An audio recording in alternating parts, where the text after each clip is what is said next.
पहले मैं जितना कॉस्टली मेडिसिन खरीदता था, महीना में कम से कम 10,000 का ऊपर में चला ही जाता था। मेरा पास एक टेम्पो था, वो भी बिक्री किया है बीमारी चलते। 2014 से पहले हर साल 3 से 7% भारतीय परिवार इलाज के खर्च से गरीबी रेखा के नीचे चले जाते थे। पहले अगर किसी मरीज को कैंसर हुआ करता था तो उसके इलाज से पहले कई बार उसकी प्रॉपर्टी और घर तक बेचने पड़ जाते थे, इतना खर्च होता था। लेकिन 2014 के बाद ये हालात बदले।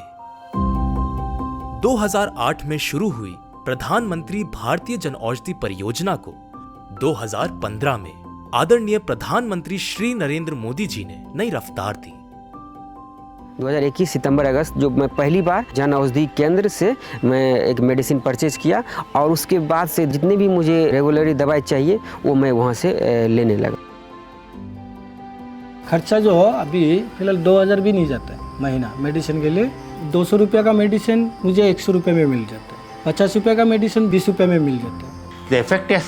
जन औषधि दवाओं और बाकी ब्रांडेड दवाओं का असर लगभग एक जैसा ही होता है। लोगों का में एक संदेह होता है कि पैसा कम है, जेनेरिक दवाई है, काम करेगा या नहीं करेगा।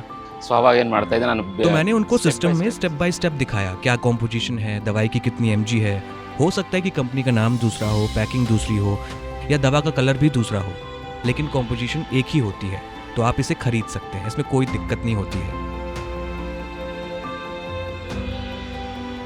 इस योजना के अंतर्गत जनवरी 2025 तक 10,000 से अधिक केंद्र खुले और 2027 तक ये संख्या 25,000 पार करेगी।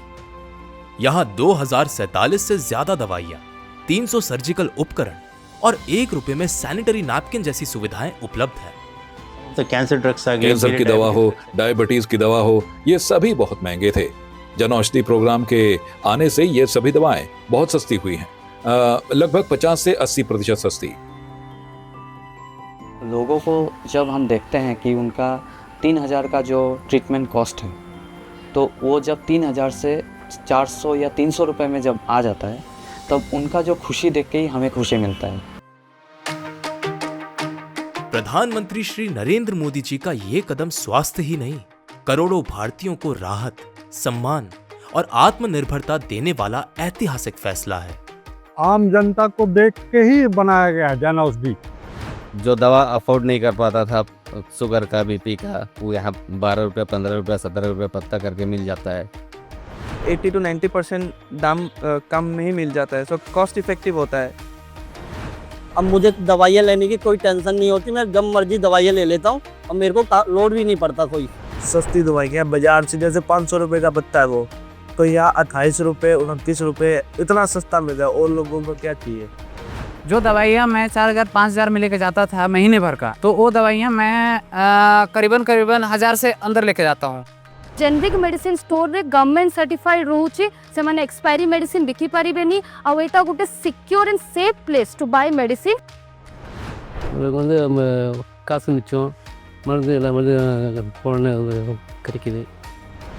ये दवाइयाँ जो हर किसी इंसान का हक है, वो अब उस रेंज पे मिल रही है जिस रेंज पे उनके ना इकॉनमी को इशू पड़े, ना उनके घर की कंडीशन खराब हो। मेरा मानना है कि देश के प्रधानमंत्री श्री नरेंद्र मोदी जी ने बहुत बढ़िया काम किया है। एक डॉक्टर होने के नाते मैं ये कह सकता हूँ कि एक सबसे बढ़िया काम है जो एक प्रधानमंत्री अपने देश के लिए कर सकते हैं। प्रधानमंत्री भारतीय जनऔषधि परियोजना सस्ती दवाओं से आगे बढ़कर अब स्वस्थ, सशक्त और आत्मनिर्भर भारत की पहचान बन चुकी है।